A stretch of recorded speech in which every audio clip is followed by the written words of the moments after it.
اکثر محدثین کے نزدیک 10 نبوی یعنی بعثت کے 10ویں سال جب نبی کریم صلی اللہ علیہ وسلم طائف سے واپس آئے تو اتنے غمگین تھے، دکھوں کی بھرمار تھی۔ حضرت خدیجہ الکبریٰ رضی اللہ عنہا کا وصال ہو گیا، ابو طالب بھی دنیا میں نہیں رہے، عام الحزن بھی اس کو کہا جاتا ہے، 10ویں سال کو، نبوت کے 10ویں سال کو عام الحزن بھی کہا جاتا ہے، غم کا سال۔ چنانچہ اکثر محدثین کے نزدیک یہ اسی سال کا واقعہ ہے، یہ اس کے فوری بعد کا۔ اور پھر جب حضور طائف سے تشریف لائے تو جسمانی غم بھی تھے اور دلی طور پر بھی حضور مغموم تھے۔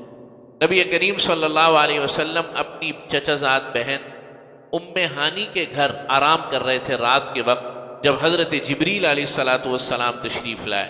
اب میں مختصراً واقعہ ذکر کرنے لگا ہوں، یہ حضرت مالک بن ساسا رضی اللہ تعالیٰ عنہ کی روایت ہے جو متفق علیہ روایات، بخاری میں بھی ہے، مسلم میں۔ تو فرماتے ہیں کہ نبی کریم صلی اللہ علیہ وسلم سو رہے تھے تو حضرت جبریل ٹھہر گئے کہ حضور کو اٹھایا نہ جائے۔ کچھ دیر گزری تو روایات میں آیا کہ آپ علیہ السلام کے پیر مبارک پر حضرت جبریل نے بوسہ لیا تو اس طریقے سے آپ علیہ السلام کی آنکھ کھل گئی۔ تو حضور نے فرمایا کیا بات ہے؟ فرمایا اللہ تعالیٰ آپ سے ملاقات کرنا چاہتا۔ حضرت جبریل نے فرمایا کہ آپ کو اللہ نے ملاقات کے لیے بلایا ہے۔ نبی کریم صلی اللہ علیہ وسلم کو پہلے حتیم میں لے کر گئے۔ حضور فرماتے ہیں کہ یہاں سے لے کر یہ نہر کا جو گلے کا یہ حصہ ہے نا جو دبتا ہے، یہاں سے لے کر ناف تک میرے سینے کو چیرا فرشتوں نے، میرے قلب کو نکالا اور اس کو آب زمزم سے دھویا اور اس کے اندر علم اور حکمت کو بھرا۔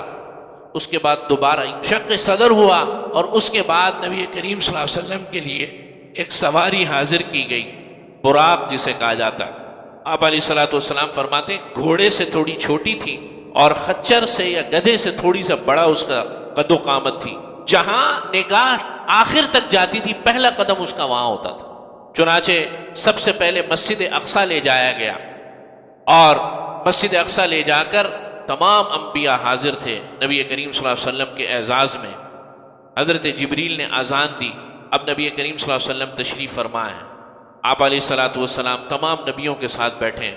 حضور کو حضرت جبریل نے آگے فرمایا یہ تمام انبیاء حاضر اس لیے ہوئے ہیں کہ آپ کی امامت میں نماز ادا کر سکیں۔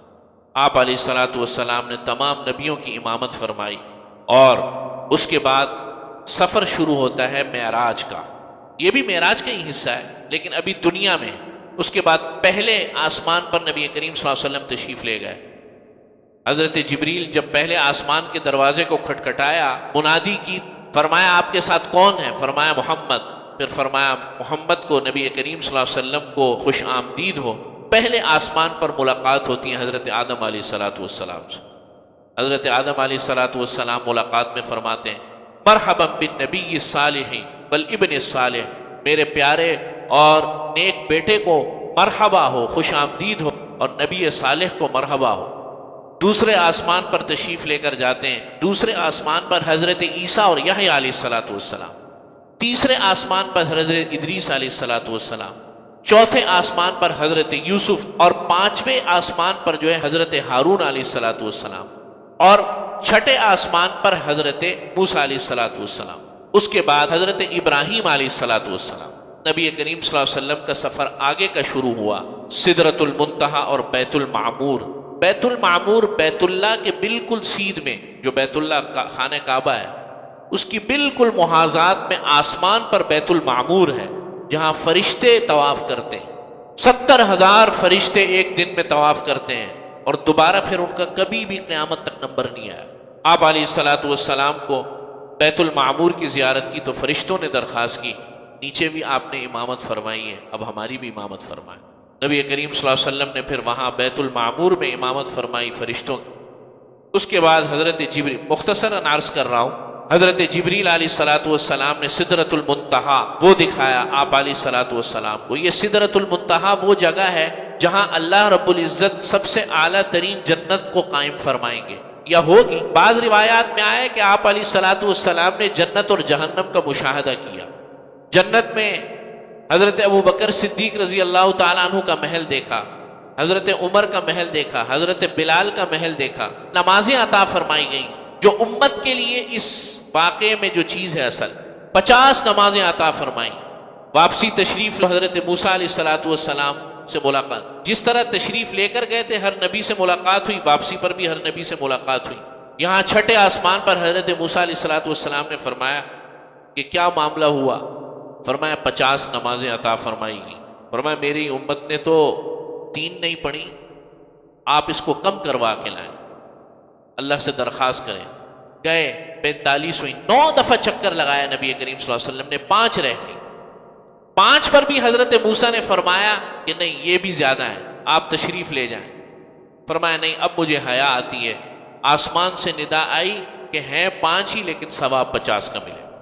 اللہ نے جو بات کہہ دی وہ کہہ دی، اور اسی ملاقات میں اللہ رب العزت نے فرمایا کیا لائے ہیں میرے لیے؟